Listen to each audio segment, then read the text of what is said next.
mwalimu mkuu mtaa wa Anastasia,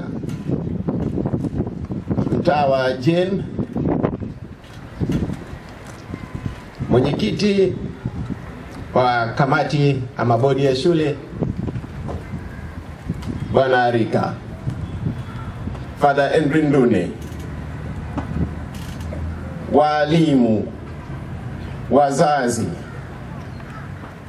wanafunzi wa jumuiya hii ya Loreto, hamjambo.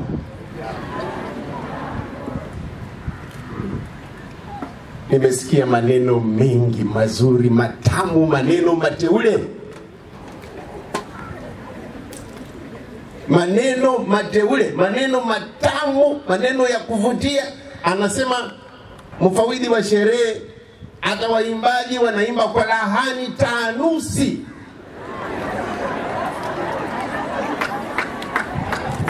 Mwalimu Mule anasema, yani hao watoto wakiimba, tangu na mimi naingia kwenye lango pale, wanaimba kwa lahani tanusi. Maneno matamu yanaweza kumtoa nyoka pangoni. Nimesikia maneno matamu sana sana, maneno mateule. Na kwa hiyo wakati muda wangu unapofika kuzungumza, mpaka wasiwasi unaniingia. Nitayaita maneno vipi, yaitike, yaje, niseme kwa watu ambao wenyewe wanasema maneno mateule, maneno matamu.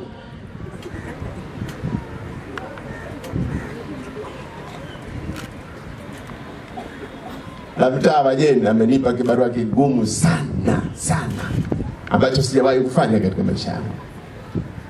Amesema huyu siwezi kumtambulisha, ajitambulishe mwenyewe. Hilo siku zote linanishinda hilo. Linanishinda. Labda niseme kauli moja kujihusu. Mimi ni mtoto wa mwalimu. Basi.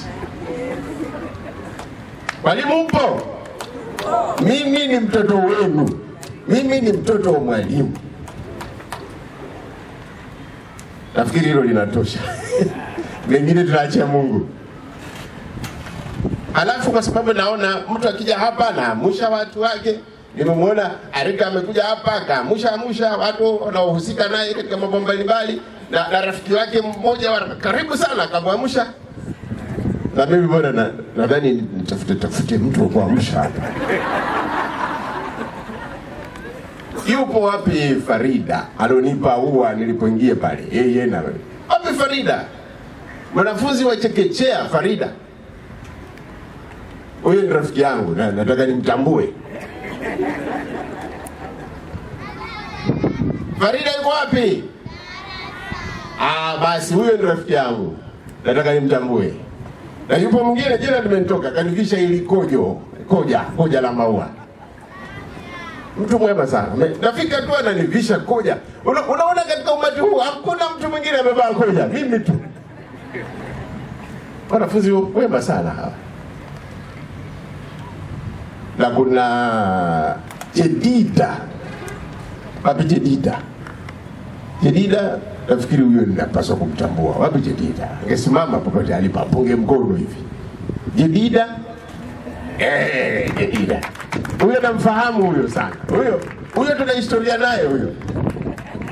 Huyo ni mtoto wa mjomba. Hata yeye alikuwa Kakamega, alikwenda kuimba huko shindana huko. Nafuata yeye mmefanya nini? Miaka 3 iliyopita nilikuwa katika shule ya Loreto Convent Matunda kuhamasisha vijana. Historia yangu na Loreto ndefu zaidi. Kwetu tukazaliwa dada mmoja tu, tuna dada mmoja. Wengine yote ni madume tu. Na yeye alipofanya mtihani wa darasa la 7 alishinda mtihani, akaitwa katika shule ya Loreto Convent Matunda. Kwa hiyo tuna mtu alosomea katika mfumo huu wa Loreto. Hivi sasa anafundisha katika chuo kikuu Uingereza. Kwa na historia na roho. Na nimefurahi sana kufika katika hafla hii. Yaani hafla hii ni hafla ya watu wenye furaha. Naona watu wanavyotabasamu. Na hata wale watoto wachekechea walipokuwa wanaimba, wengine meno yamedondoka, lakini wamefurahi sana. Nataka kuuliza, na meno yalienda wapi? Alafu nikakumbuka hata mimi nilipokuwa hivyo meno yalikuwa yanadondoka. Na jino linalegea linaanguka. Hata mimi nilikuwa huko. Kwa usipouliza hilo swali. Na waliokuwa wameketi kwenye lile hema, nilimuuliza mtawa Anastasia, nikauliza, au mbona sare zao ni tofauti? Nikamuuliza, mbona wale wamevaa sare nyekundu? Walikuwa pale mwanzoni walikuwa wamevaa sare nyekundu, wao peke yao walikuwa pale. Nikamuuliza, hawa ni wa shule hii ama ni shule jirani? Akaniambia ni wa shule hii. Wakaja hapa. Na wakija hapa, maneno mateule akaanza kutoka. Ukiniona mimi hapa nataka kuwa polisi umma.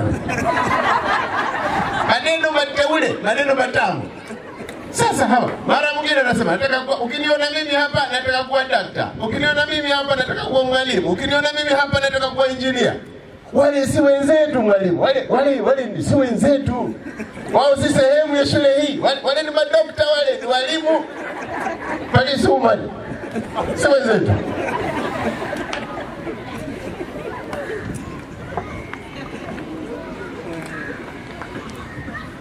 Na huko nilikotoka kabla ya kuja hapa, tumefungiwa wiki nzima, tumefungiwa kwenye chumba, tunajadili maneno, tunagombana kuhusu maneno, tunatunga kamusi ya Kiswahili. Maneno. Na watu hawacheki kama mnavyocheka nyie. Watu hawana furaha. Ni kazi ngumu. Tunagombania maneno. Kwa mfano yule Faith, anafikiri alikuwa Faith, amesema kwamba yeye mwili wake mnono. Sasa huko tulikuwa tunajadili, je, mwanadamu anaweza kuwa mnono ama anakuwa mnene? Tunajadili mambo kama haya. Na watu wanakasirika kabisa katika mjadala wetu, lakini yaona watu wa furaha. Kwa hiyo nafurahi kwamba nimetoroka huko nilikokuwa. Nilikuwa Naivasha, tumefungiwa huko. Naja hapa kwa watu wa furaha. Na ukiniona hapa, hata mimi nitakuwa polisi woman.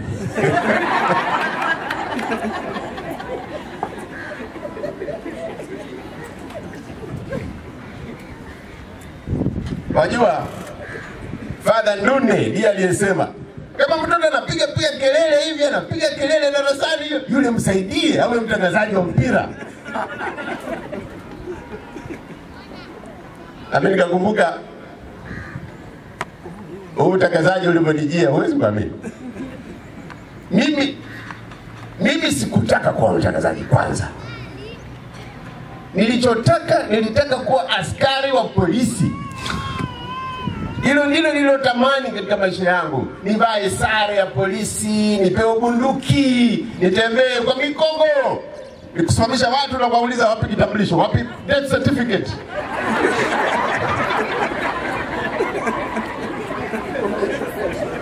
Nilitamani hivi kabla ya kwenda shule.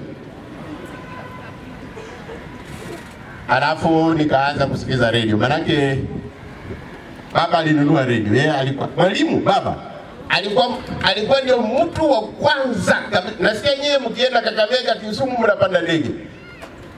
Baba alikuwa mtu wa kwanza kununua radio kwetu kijijini. Akanunua radio. Sasa majirani wakija kwetu kusikiza radio, baba na kula chakula cha mama.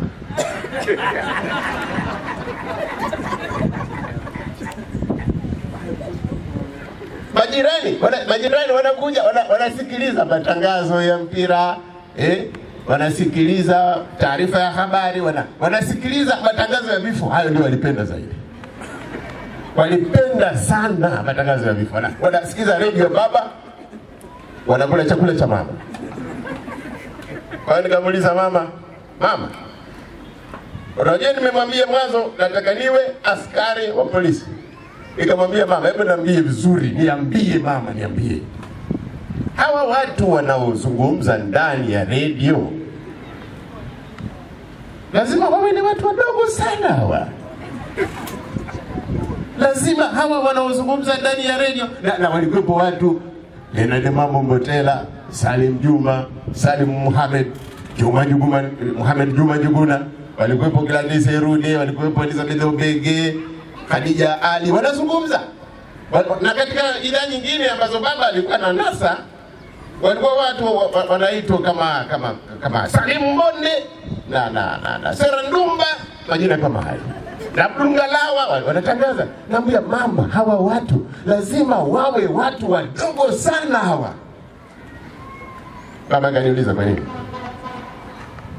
Nikamwambia radio ndogo mama, angalia. Radio ndogo na hawa watu wako ndani. Wako ndani. Na siku hizo tulikuwa hatujaletewa msamiati wa ndani. Tulikuwa hujafika. Mimi nilisema ndani tu.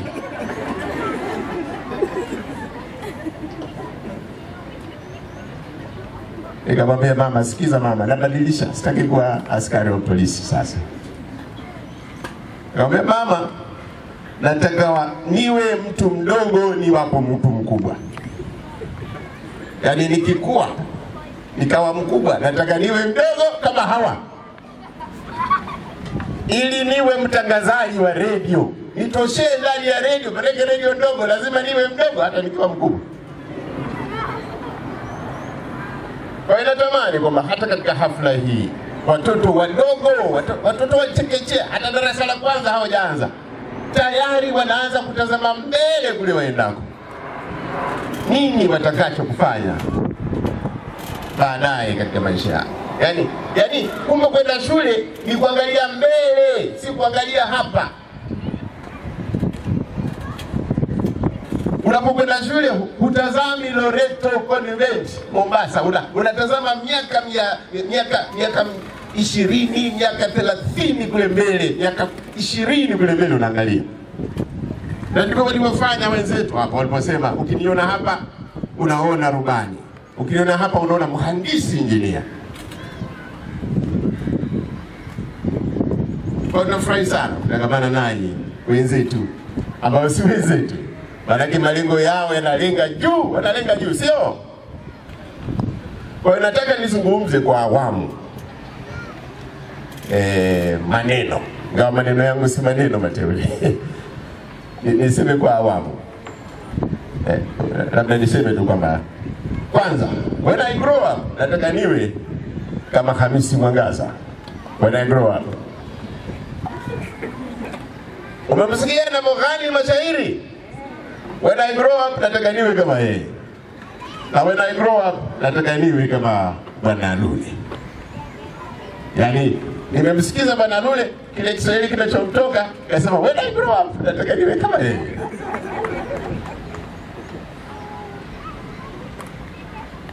Kwa hiyo maneno, maana kitangu asubuhi nasikia maneno.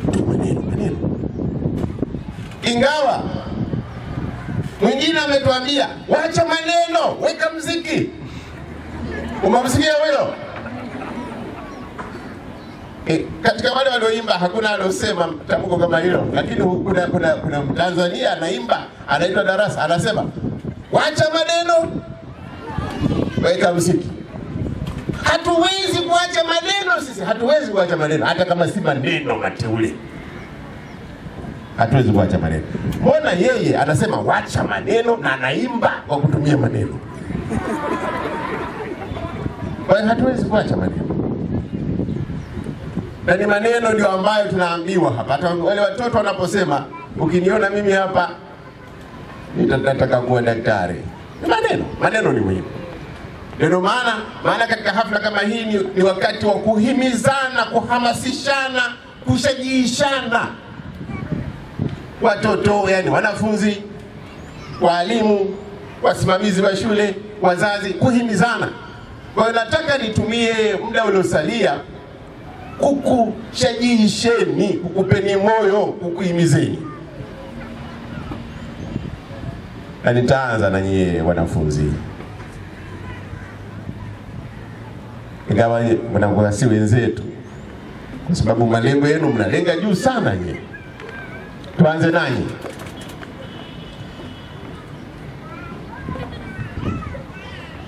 Wanafunzi,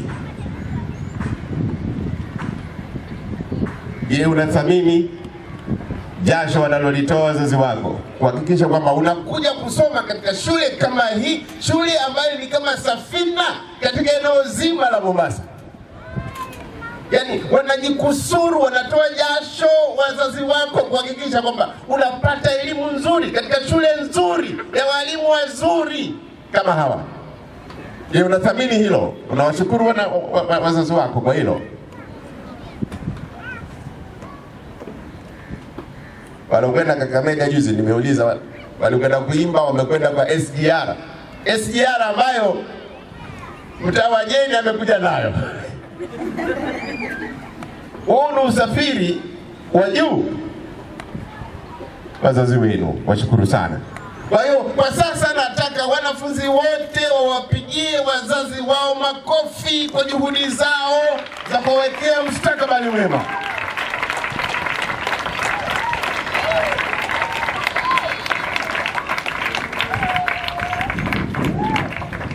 Hii ni shule kubwa. Yani unasoma shule ambayo umri wake karibu unafika miaka 100. Miaka 100 ya uzoefu na ubora na mafanikio. Unasoma shule nzuri sana. Wasimamie wazazi wako. Wasikize wazazi wako. Na kama wazazi wako wanaweza kukuwezesha wewe kupanda ndege, wanasema siku hizi usilalie masikio. Tumia fursa yako katika shule hii kupata uwezo wako mwenyewe wa kupanda ndege. Usiseme maadamu baba mama anaweza kanilipia nauli ya ndege sasa ataendelea kukulipia daima. Hapana.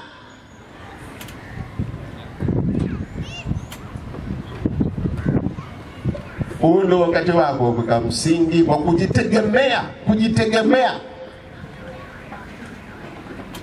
Hatutaki sisi kuwa taifa la wategemezi, watu wanaengwa na kudekezwa mpaka mtu anafikisha miaka 40 baada ya kumtegemea mama na baba. Haiwezekani. Kwa hiyo wakati wako kutafakari juu ya hayo. Naendelea kutazama mbele.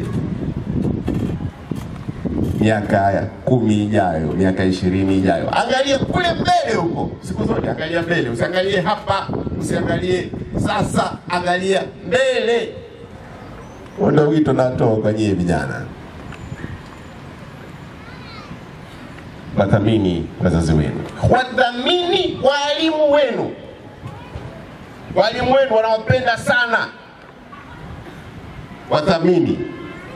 Washukuru walimu wenu wanaojikusuru kuhakikisha kwamba elimu mnayoipata hapa ni elimu, si elimu ya akili tu, lakini vile vile ni elimu ya maadili. Wasikizeni walimu wenu. Huko ndiko kuhimizana ambako mimi nasema tunapaswa kuhimizana katika hafla kama hii ya utoaji zawadi. Waheshimu wazazi wako, waheshimu walimu wako.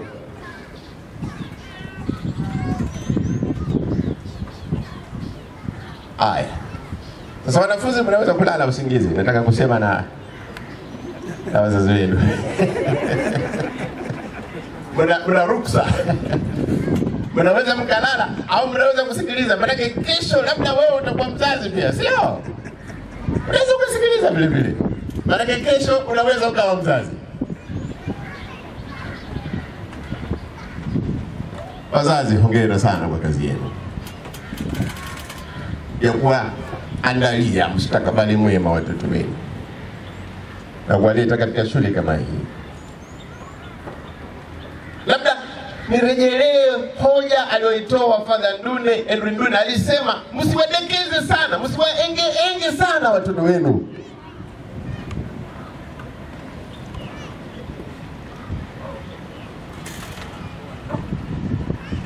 Na msiwapuuze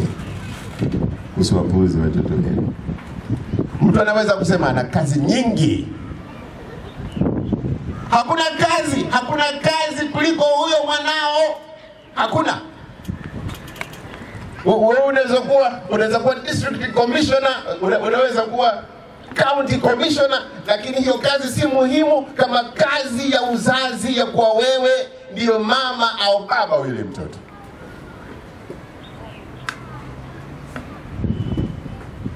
Labda unasema hapana, biashara. Hakuna biashara bora. Mtoto wako ni biashara yako ya kwanza. Mzazi, usimtelekeze mwanao, usimtelekeze bintiyo. Kazi yako ya kwanza kabisa ni hiyo ya kuwa mzazi kwa mwanao. Hiyo ni kazi ya kwanza. Biashara yako kuu ni hiyo biashara ya kumulinda yule mtoto, kumwelekeza katika ulimwengu wenye mawimbi. Bahari tesi wanasema washairi. Hata kama unasoma parallel jioni, watu wanakwenda wanasoma wanaacha watoto wanaleana wenyewe. Watoto wanaleana wenyewe. Usipuuze jukumu lako la kuwa mzazi. Kana mwanao, msikilize mwanao, mwelekeze ulimwengu mbaya na ulimwengu mzuri vile vile. Kuna mambo mazuri vile vile. Kama ungekuwa mbaya tu tusingekuwa hapa tunashauriana, tunacheka, tunaimba. Hapana. Ulimwengu mbaya kabisa. Lakini ulimwengu vile vile ni mzuri kabisa. Kana mwanao. Akina baba, hizi kazi wanazopewa shule, umewahi kutazama akina baba? Ili nasema kama baba, akina baba mnaona zile kazi wanazopewa, historia, Kiingereza, Kiswahili. Mnaona kazi ambazo watoto hawa wanapewa shuleni, mnahakikisha wamefanya zile kazi nyumbani? Homework. Ama mmeacha kina mama peke yao?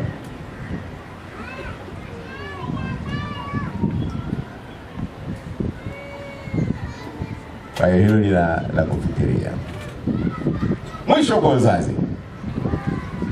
Hii leo ni siku ya utoaji tuzo, utoaji zawadi kwa wanafunzi waliobobea katika fani mbalimbali, si michezo, si uigizaji, si masuala ya masomo.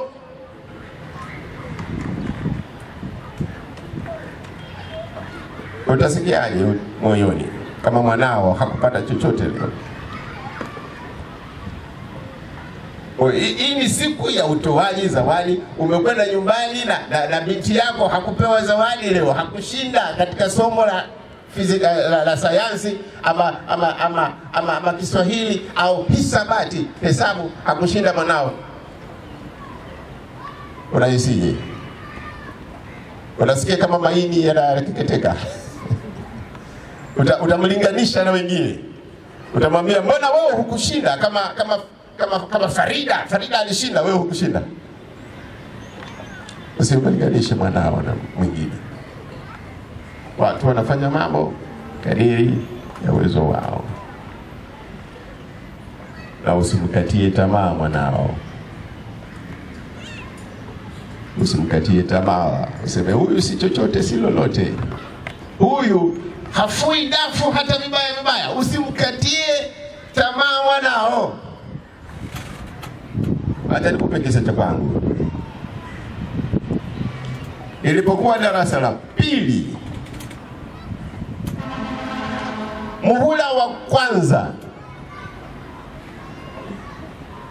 siku kama ya leo ya kufunga shule, tunapewa ripoti. Sijui kusoma, napewa ripoti yangu, sijui nimekuwa na magapi, mpaka alipotokea yule binti jirani yetu akasema, leta nione ripoti yako, umekuwa na magapi. Na alipoangalia ripoti yangu nilimpa. Akaanza kucheka. Akaanza kucheka. Huko kwetu nakotokea kuna kauli inaitwa msiembe. Kwa hiyo alichonambia amesema, kumbe wewe ndio umekuwa msiembe.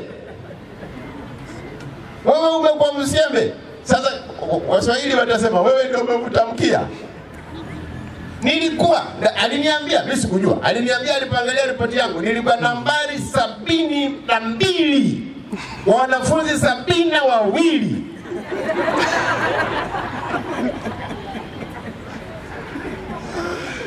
Nambari 72 kwa wanafunzi 72. Darasa ni la pili, muhula la kwanza. Nakumbuka mpaka leo. Sasa ndio wasiwasi ukaniingia. Na wasiwasi unaniingia, mimi najua nilikuwa nimeshinda katika somo moja. Watu wengi hawajui kwamba uchora mimi, mchoraji mzuri. Katika uchoraji nilikuwa nimepewa zaidi ya alama 100. Yaani mwalimu aliona picha niliochora akanipa 105. Lakini 105 haikunisaidia, maana huko sufuri nyingi.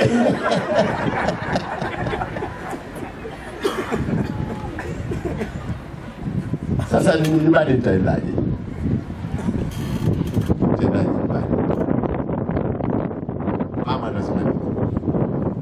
Mama atasema nini? Ndugu zangu watasema nini? Basi nikapiga moyo konde, nikasema potelea mbali, nitaenda nyumbani tu.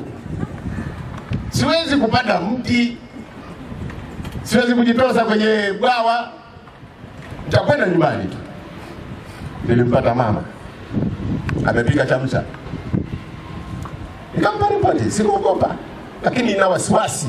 Nilimpa, nikasema potelea mbali, kama ananiua niue.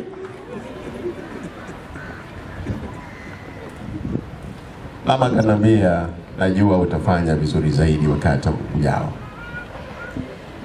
Mzazi upo? Mzazi upo? Mama aliniambia najua utafanya vizuri zaidi wakati ujao. Hakunikatia tamaa, hakusema mimi sifui dafu vibaya. Na nimekuwa nambari 72 kwa wanafunzi 72. Marehemu mama leo naitwa profesa, kama angekuwepo angefurahi.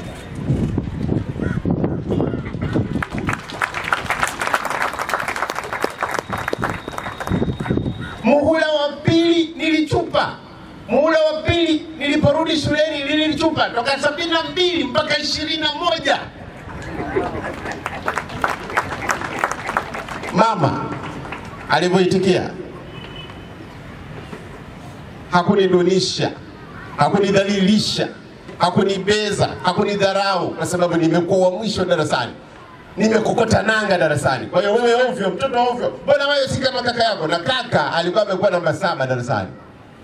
Na yuko kaka mwingine alikuwa amekuwa namba 1. Hakusema mbona wewe hujawa kama huyu. Na hivyo ndivyo alivyokuwa baba vile vile. Kwa mzazi, mwanao anatoka hapa leo anatoka hapa, mwanao hana zawadi, usimkejeli.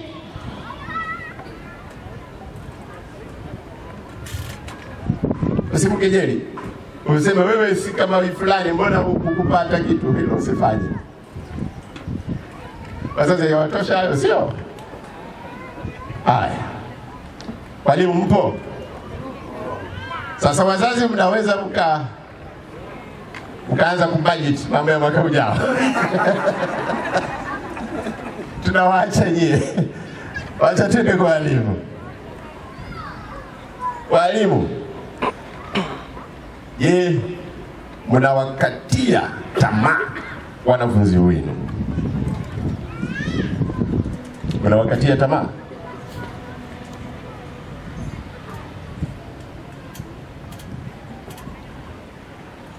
Wajua,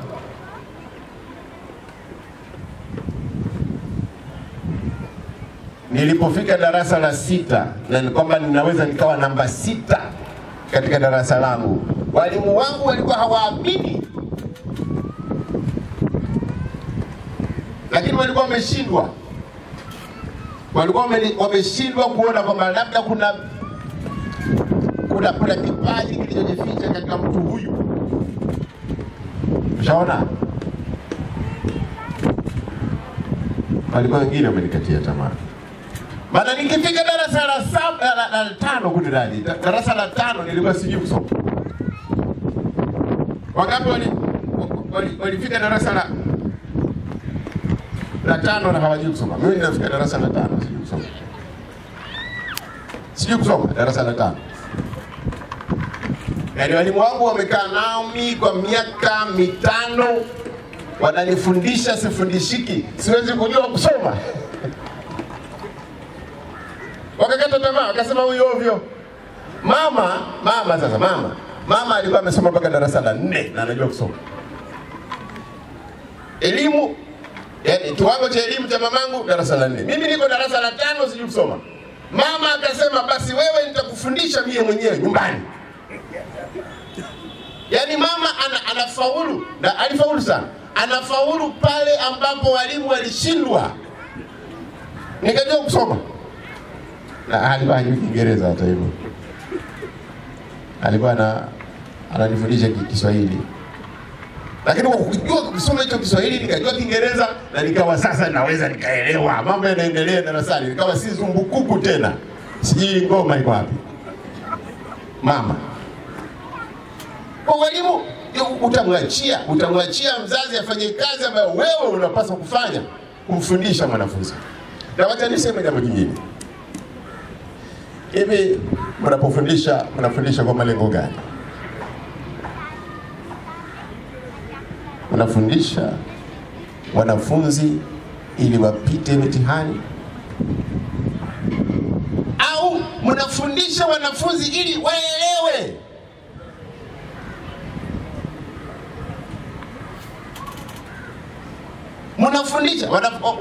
Mnafundisha wanafunzi ili waelewe. Yaani afadhali ufundishe mtu aelewe. Kama anataka kutumia kwenye mtihani shauri zake, lakini umemfundisha ameelewa basi. Tatizo la kufundisha watu wanaopita mitihani ndilo hilo ambalo Profesa Magoha yule anahusika na NEC, Baraza la Mtihani la Taifa, alisema tumeingia katika tanzia kitaifa ambapo tuna mawakili, tuna watu wanaosomea sheria, they cannot speak English. Yaani mwanasheria ambaye yeye anapaswa kuwa na maneno mateule, maneno, lugha. Leo hii hapa Kenya tuna wanasheria, tuna mawakili, hawawezi kuzungumza Kiingereza. Lakini walifundishwa kupita mitihani.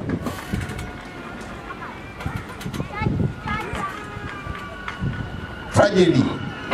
Yaani kama tuna wanasheria ambao hawawezi kuzungumza Kiingereza, ni tanzia. Msiba. Kwa sababu wamefundishwa kupita mtihani.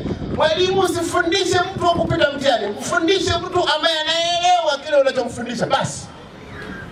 Atumie kupita juu yake.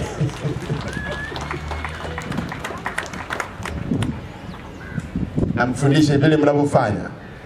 Kwa ambavyo nimeona ratiba hii ya leo inaonekana mnawafundisha hayo ya elimu ya dunia na elimu ya vitabu. Waendelea vivyo hivyo. Kwa maana hatimaye mtu usema shule uliyosoma ni muhimu. Ndio, ni muhimu. Ni muhimu kama umesoma Loreto Convent, unapaswa uwe na utu wa ili waelewe basi. Wafundishe waelewe. Na wafundishe wapende vitabu. Wapende vitabu. Ukawafundisha kuelewa na kupenda vitabu, hata baada ya kuhitimu wataendelea kusoma vitabu. Hakuna nchi imeendelea bila watu kusoma vitabu. Hamisi yule mshairi amesema kupenda kalamu, nilisikia. Kupenda kalamu. Na mimi nasema mwafundishe wapende kalamu, wapende vitabu vile vile. Wapende vitabu.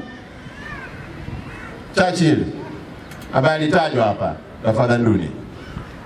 Alikuwa anatoa kichekesho. Anasema kule Ulaya treni kama SGR ya huko Ulaya, ukiingia ndani utakuta watu wanasoma vitabu. Maana anatoka Amsterdam anakwenda Cologne Ujerumani. Amsterdam ni Uholanzi. Anajua safari ndefu, ni muda mwingi, anabeba vitabu, anasoma vitabu. Anasoma. Yaani ule muda anautumia vizuri. Lakini mimi sijasafiri na SGR. Mtawageni ndiye amesafiri. Lakini nafikiri ukimuuliza atakwambia watu wako pale na visimu vyao, WhatsApp na Facebook. Na selfie zile za ule mchezo wa kuigiza tunaoona. Hivyo ndivyo taifa linavyoangamia. Penda vitabu. Wafundishe wapende vitabu. Na kwa hilo narudi kwa wazazi, nasema wazazi, je, wanao wamekuwa na umeshika kitabu unasoma kwa raha zako? Narudi huko tena. Unasoma kitabu kwa raha zako mzazi? Ama ulipokuwa unafanya ule mtihani wa accountancy ule CPA, ndiye alikuona umeshika vitabu, ulipomaliza hujasoma tena, unaangalia Mexican soap opera. Siku zote anakuona tu wewe Mexican soap opera tu ndio kitabu unachokisoma cha pekee. Waonyesheni mfano.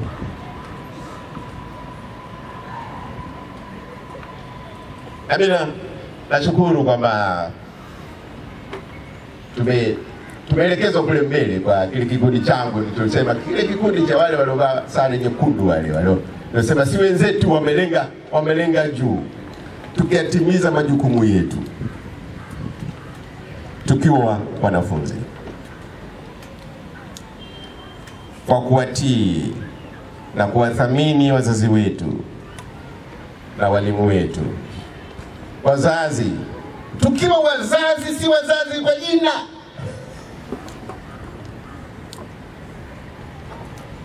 Walimu, tukiwa walimu wanaofundisha wanafunzi kuelewa, sio kupita mtihani, tutakuwa tumetimiza malengo yetu. Itawezekana kabisa kwa yule anayesema when I grow up I want to be a police woman, atakuwa. Manake tumemwandalia mazingira ya kutimiza ndoto yake hiyo. Yule anayesema when I grow up I want to be an engineer, atakuwa. Kwa sababu tumemwandalia mazingira ya kutimiza matarajio hayo. Yule anayesema nataka kuwa mhandisi, nataka kuwa rubani, nataka kuwa dereva bodaboda, atatimiza kama kuna watu kama hao. Lakini nachosema ni hiki: isitoshe tu kuwa daktari. Tunawaombea nyie wanafunzi, wazazi, tunawaombea wanafunzi wenu na watoto wenu, walimu, tunawaombea wawe madaktari ambao hawaombi watu waugue. Tunawaombea wanafunzi hao. Tunawaombea nyie wanafunzi muwe mawakili, si mawakili kwa jina tu. Mawakili ambao wanaweza wakazungumza Kiingereza kizuri, wanaweza wakazungumza Kiswahili kizuri kama Pierre Lumumba. Na mawakili ambao hawatawaibia wateja wao.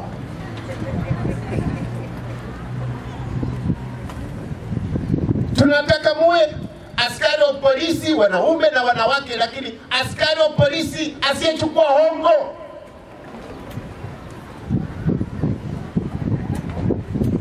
Tunataka muwe walimu. Kama walivyosema wenzenu, ukiniona mimi hapa nataka niwe mwalimu. Tunataka uwe mwalimu anayefundisha mtu akaelewa, sio kupita mtihani. Tunaombea.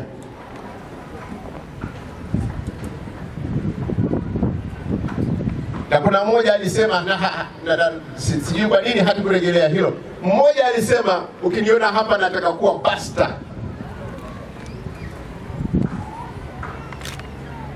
Alisema, wanafunzi alisema, ukiniona mimi hivi nataka kuwa pastor. Mtawa Jeni anasema kwa miaka karibu 100 wamefundisha watu hapa, hakuna anayetaka kuwa mtawa.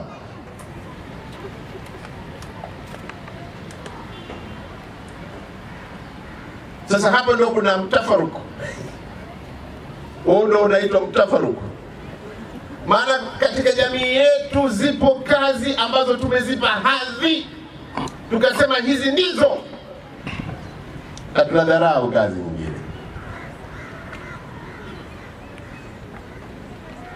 Na tu wengine tumepata fursa ya kutembea katika nchi za watu, mtu kazi aifanyayo hata iwe gani anaithamini na anathaminiwa.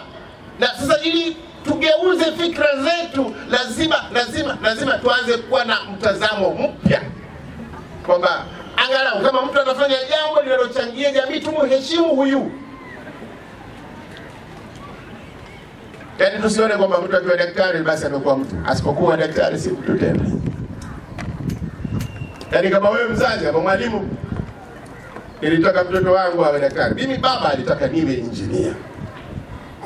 Mimi nilitaka kuwa polisi, nikabadilisha, nikasema nataka kuwa mtangazaji. Na nilikuwa katika orodha ya noise makers. Kwa hiyo kazi ilikuwa rahisi kunipata. Yaani hiyo kazi ya utangazaji ilikuwa kama machozi yanapompata mlizi. Machozi yamempata mlizi, ilikuwa rahisi. Lakini je, baba alikuwa anatamaushwa na hatua yangu ya kuingia utangazaji, alitaka niwe engineer.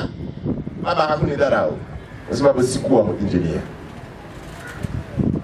Kwa hiyo tusidharau wana wetu, mabinti zetu, kama watakosa kile wanachowania na kile ambacho sisi tunatamani wawe. Kama watachukua mkondo mwingine, anaanza kaamua mwanao kwamba mimi nataka kuwa mwimbaji. Naanza kuimba, kudunga vidole hewani, na dunga vidole, wacha maneno, weka muziki. Mwache bana aimbe. Kama hivyo ndivyo anataka, acha aimbe bana. Ama mwingine anakwenda kucheza mipira, anafanya mazoezi, ana kipaji chake, ataweza kama Victor Wanyama, sio? Wacha awe. Katika mashindano ya ubingwa wa dunia wa vijana wasiozidi umri wa miaka 18, nilikuwa ninaangalia, maana nilikuwa nimepata mwaliko wa kuja hapa katika hafla hii. Nilikuwa naangalia nione kama nitaona mwanafunzi wa Loreto Convent Mombasa.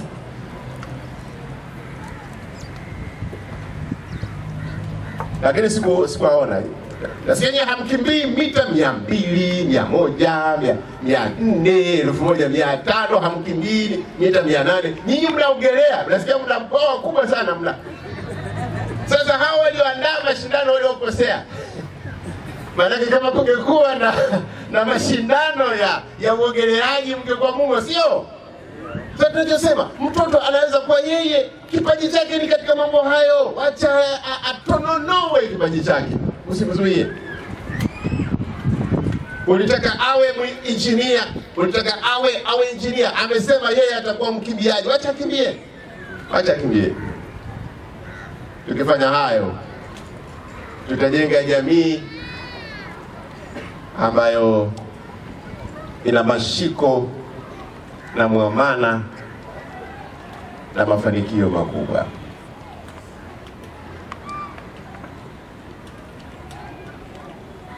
Baada ya maneno hayo, niwaambia hatuwezi kuacha maneno. Lakini tunakoma wakati tunapokuwa mwafaka kukoma. Hatuwezi kuacha maneno. Baada yote hayo niliyosema, kwa mwanafunzi, kwa mzazi, kwa mwalimu, baada yote hayo ambayo unaweza ukasahau, na nakupa ruhusa kusahau kila kitu nilichokisema.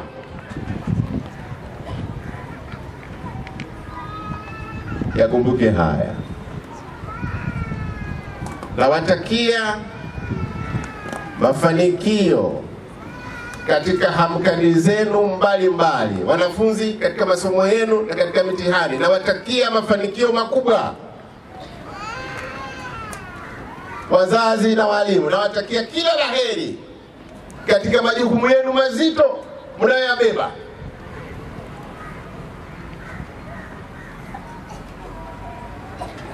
Na mimi nimealikwa kuja kwa mgeni, nikavishwa koja la maua ambalo si makamu yangu kulivaa. Mdogo hapa nilipo. Napenda kushukuru waandalizi wa sherehe hizi, hasa Mtawa Anastasia aliyenishinikiza na akanirai nikaraika, ndio maana nilikuja. Baraka wajibu wa Waswahili husema mtu hakatai wito, mtu hukataa itwalo. Mimi nilikubali niloitiwa, sikukubali wito tu, nikakubali wito na nikakubali niloitiwa. Asante kwa kumchukua mtu mnyonge na dhalili kama mimi kuja katika hafla hii na kuvishwa joho. Asanteni sana. Alafu ukisahau kila kitu nitakisema, usisahau hili. Shukrani sana kwa kunisikiza kwa utubu.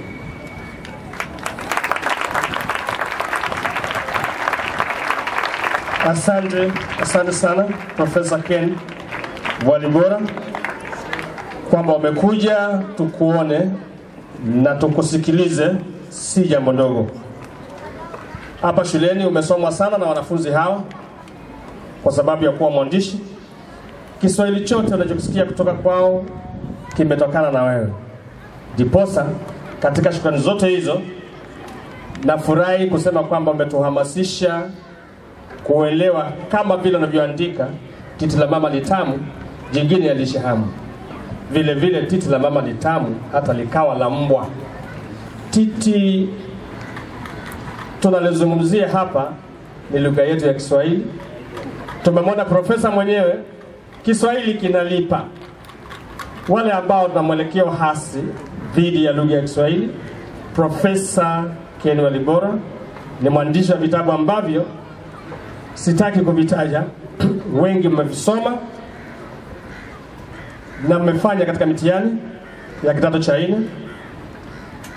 vitabu ambavyo vina mawanda mapana katika kushughulikia mambo mengi ya kitaifa na utaifa.